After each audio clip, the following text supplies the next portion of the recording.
কিরে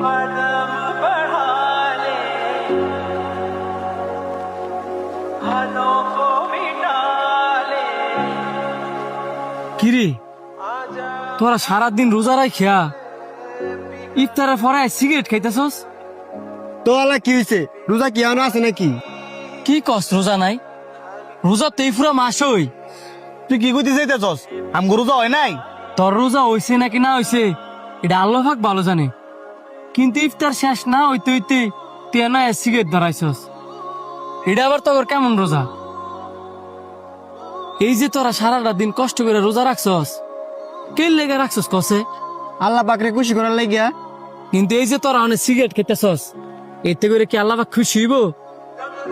দেখ, রমজান মাস আসেই মানুষে পরিবর্তন করবার লেগা, কই তোরা নিজেরে পরিবর্তন করবি সেটা না কইরা তোরা সারাটা দিন রোজা রাখিয়া ইফতারের পরে আগের মতোই চলতাছস। তো এই রোজা রাখিয়া তোকে লাভ কি? তগরে দিয়ে উদাহরণ দেই, সারাটা দিন তোরা সিগারেট না খাইয়াছিলি, তোরা যদি চাস এই রমজান মাসের উছিলায় সিগারেট খাওয়াটা একবারে ছেড়ে দিতে পারস, তখন নিজেদের কাছে সব